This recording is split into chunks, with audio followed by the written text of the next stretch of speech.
Hidup sebagai bangsa Indonesia, khususnya di Pulau Jawa, kita lahir dan besar di tengah banyak budaya. Sampai saat ini, masih banyak tradisi yang ada dan tetap lestari, meski terus lahir berbagai generasi. Salah satunya seni wayang di kota Solo. Seni wayang yang memiliki keunikan dan ciri khas yang melekat, yang juga mencakup aspek seni lainnya, seperti seni pertunjukan dan seni kriya. Berikut ini adalah pandangan pelaku seni wayang dan juga awam dalam melihat perkembangan seni wayang saat ini.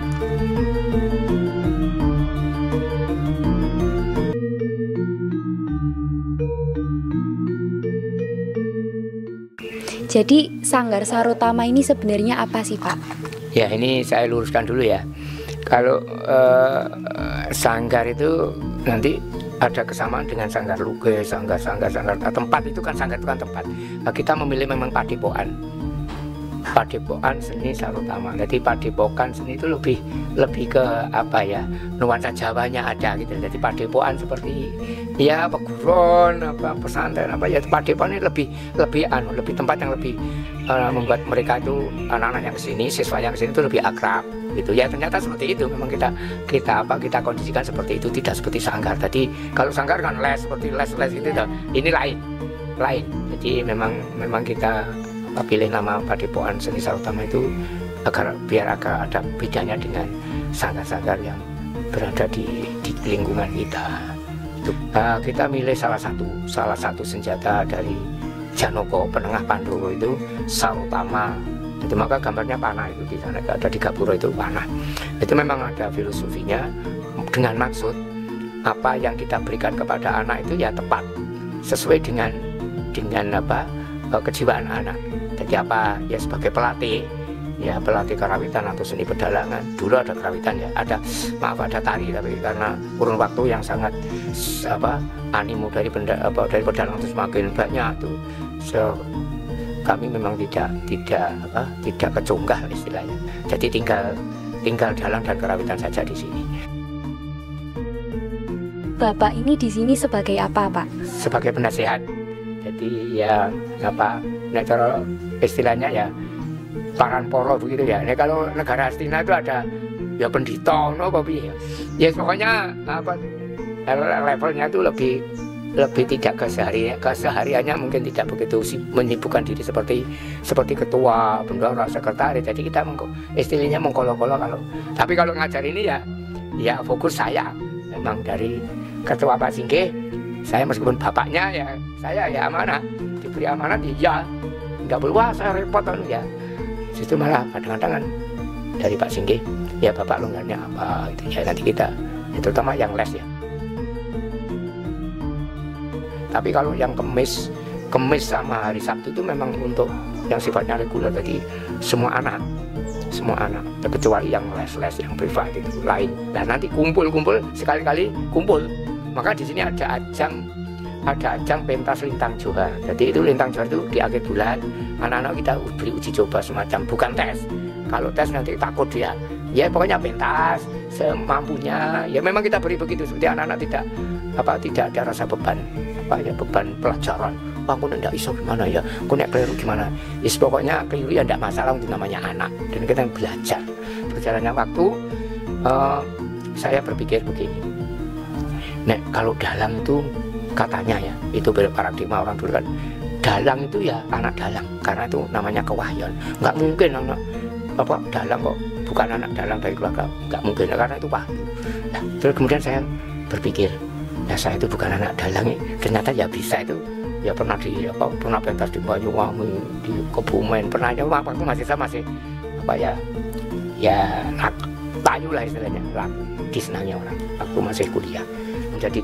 Tapi saya sudah ngajar di beberapa SD, dimintai tolong teman-teman guru itu karena ada muatan lokal ya, bisa nembang, bisa kerawitan, itu tergantung sekolahnya punya gamelannya, muatannya lokal nanti ya gamelan, kalau tidak ya nembang mocopat itu ya. Di samping itu kemudian saya begitu di taman budaya ada gamelan, sudah bisa ada beberapa anak yang minat, saya tarik ke taman budaya untuk apa ya melanjutkan minat bakatnya mereka. Jadi nggak semua sekolahan ya perdilan-perdilan gitu yang minat namanya yang minat. Jadi terdiri di beberapa sekolahan. Ya ada Tegal Kuliran, ada SD Kentingan, ada SD Jagalan, ada Pucang Sawit, sekitar lokasi situ Taman Budaya itu. Nah dari satu grup, ya kebetulan juga ada dalang les, ada anak. Sebenarnya kakak saya yang diamanai, tapi karena kakak saya itu dosen, kan ya sulit sibuk. Akhirnya anak itu titip saya. Akhirnya ya Witing Tresno Jalaran Kulino sering ketemunya dengan saya. Akhirnya anak itu senangnya dengan saya. Akhirnya, nah kemudian saya punya ide. Nah ini baru muncul kali ini. Bagaimana kalau dalang anak yang iri ya anak? Nah itu mulai awal itu Mbak. Nah, maka Sarutama awal-awal tahun 93 persis lahir Sarutama dengan cabangnya tari dalang kerawitan.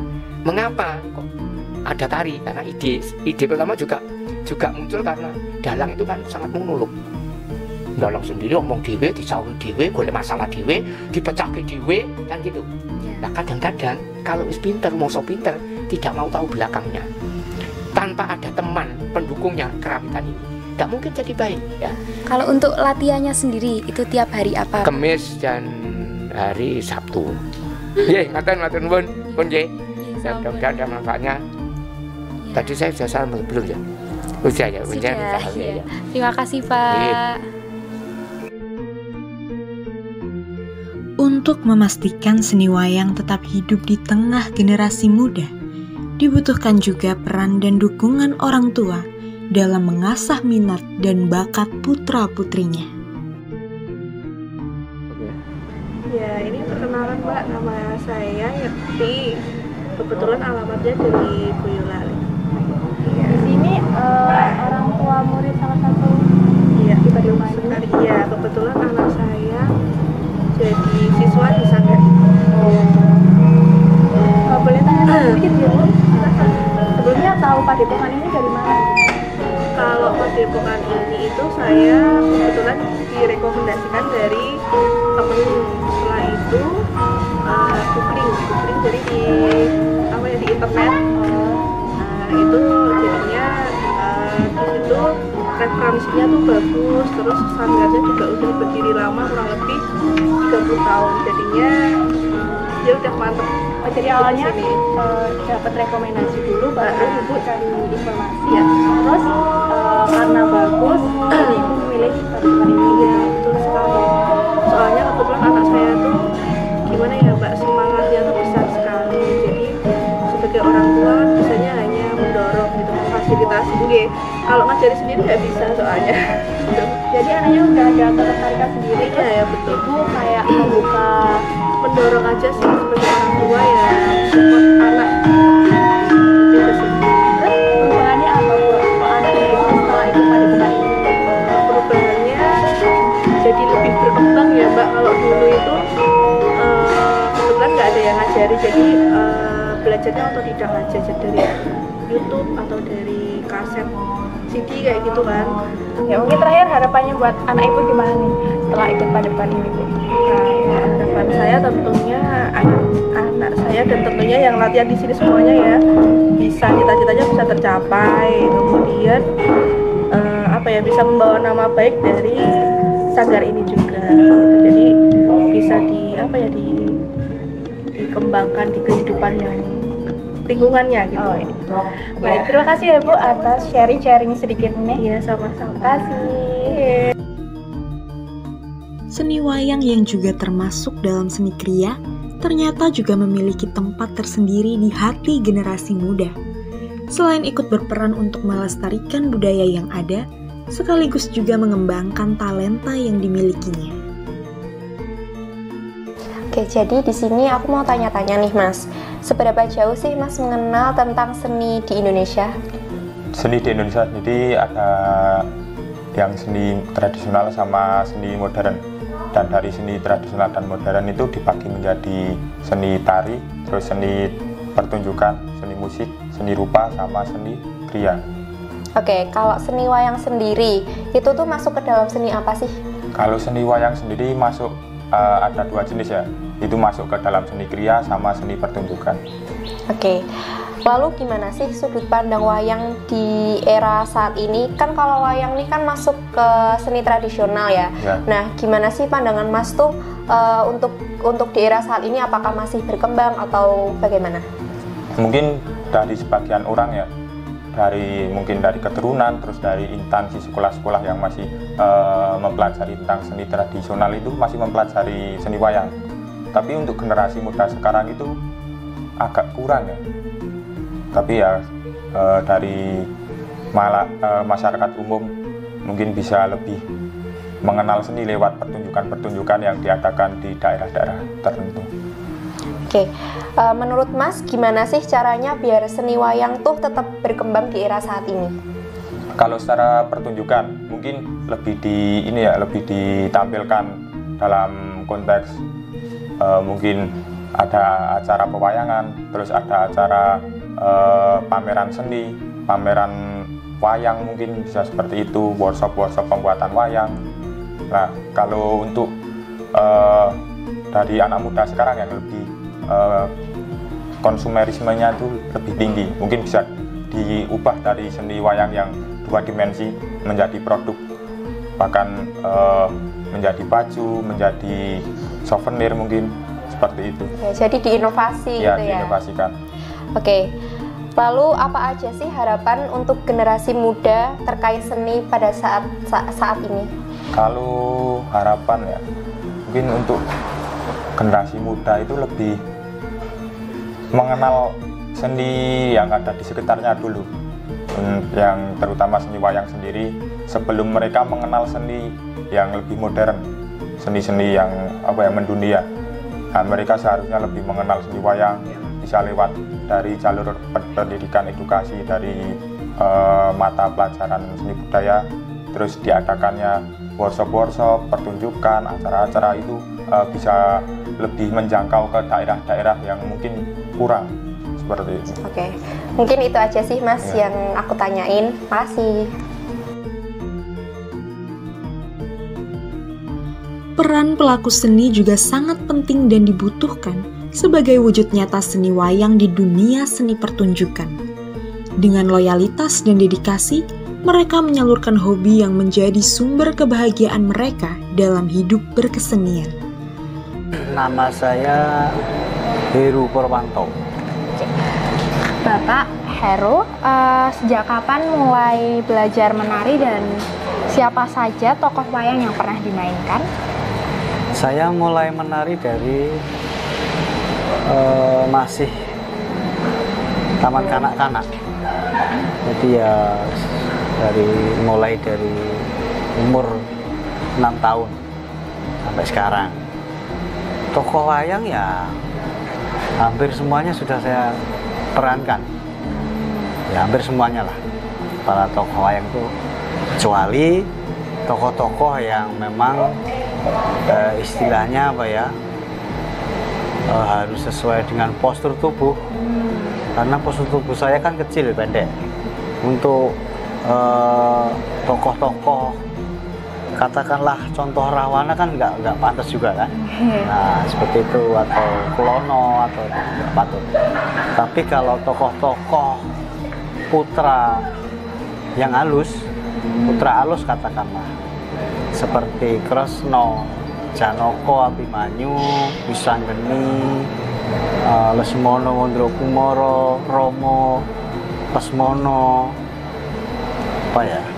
ya semuanya sudah, hampir semua sudah. Kira-kira kalau untuk pentas itu tuh biasanya butuh berapa lama sih buat meranin perannya itu gitu, latihannya tuh butuh berapa lama? Ini konteks di Saudari ya? Iya. Nah, kalau Saudari, karena kita pentasnya itu kan setiap hari, jadi waktu untuk latihan memang tidak ada. Jadi kita hanya berpegang kepada sutradara. Makanya kita istilahnya ya berhias lebih awal. Setelah itu pasti kita ke sutradara. Jadi kita tuh istilahnya keluar adegan berapa, terus apa isi dalam cerita itu, dan apa yang harus kita ucapkan, dialog, katakanlah dialog di atas panggung. Jadi ya hanya sebatas itu, dadakan ya berarti. Dadakan, spontanitas lah istilahnya. Kalau di sini memang dituntut untuk spontanitas yang baik, maksudnya gitu. Makanya harus betul-betul perbendaraan, katakanlah Onto Wecono itu harus banyak. Oke, baik Pak. Kalau umpama pentas itu dandannya itu butuh berapa lama sih Pak? Sama biasanya tuh kalau buat dandan itu tuh dandan sendiri atau ada yang merias gitu? Kita harus dituntut bisa dandan sendiri. Harus, itu memang harus bisa dandan make up sendiri. Kalau butuh berapa waktu ya fleksibel lah istilahnya. Kita bisa cepat, bisa juga dengan santai. Kalau santai ya santai. Tapi kalau untuk dituntut cepat ya kita bisa cepat. Maka cuma katakanlah 15 menit pun jadi untuk seorang tokoh. Berarti dituntut untuk mengetahui karakter tokoh itu, jadi biar bisa merias sendiri gitu ya Pak? Harus. Memang kan ada udah seperti istilahnya sendiri-sendiri. Kalau rias halus seperti ini, kalau rias gagah seperti ini, rias buto pun raksasa seperti ini, kan udah ada patokan-patokannya sendiri. Gitu. Baik, untuk selanjutnya itu pesan Bapak untuk generasi muda sekarang agar melestarikan budaya khususnya wayang itu bagaimana Pak? Ya, saya mengajak pada generasi muda, istilahnya yang paling utama kan harus mencintai budaya kita sendiri. Apalagi kita punya tradisi seni budaya wayang orang Sewedari yang satu-satunya di Indonesia, bahkan mungkin di dunia ini. Wayang orang yang main setiap hari Senin sampai Sabtu, satu-satunya di Sewedari. Nah, makanya kita mempunyai istilahnya kebudayaan yang adiluhung, khususnya wayang orang. Ya, wayang orang mana aja istilahnya. Sewedari kan ada Ngesti Pandowo Semarang, ada Barata Jakarta, itu kan teman-teman kita semua yang di sana. Bahkan sesepuh-sesepuh juga di sana, senior-senior. Makanya cintailah budaya kita. Siapa lagi kalau tidak kita yang istilahnya berpartisipasi untuk melestarikan. Nanti takutnya kalau kita tidak melestarikan, ada istilahnya istilah dari orang-orang asing yang banyak kan belajar di sini, belajar seni tradisi kita. Nah, takutnya nanti kalau di kemudian hari bukannya diklaim, tapi kemudian hari bahkan nanti anak cucu kita malah tidak tahu, malah belajarnya ke sana. Padahal itu kan milik kita sendiri ya. Makanya ayo berbondong-bondong cintai kebudayaan kita, apapun itu kita harus ikut andil melestarikannya. Itu karena memang kebudayaan salah satu yang luar biasa lah. Ya. Terakhir nih Pak, suka duka menjadi pemain wayang itu apa Pak? Boleh diceritakan sedikit? Kalau duka hampir tidak ada kalau menurut saya pribadi, karena kita bekerja sesuai dengan hati, sesuai dengan istilahnya apa ya, dengan suka riang. Karena memang itu salah satu keahlian kita. Kalau kita bekerja dengan sesuai dengan keahlian kan enak-enak aja. Jadi dia bekerja tidak secara terpaksa kan. Makanya kalau duka, kalau menurut saya hampir tidak ada lah. Kita nikmati saja. Karena memang itu sudah menjadi sesuai passion ya. Passion istilahnya sudah mendarah daging tentang wayang orang ataupun tari. Baik Pak, terima kasih ya Pak. Sama-sama. Terima kasih. Sukses selalu.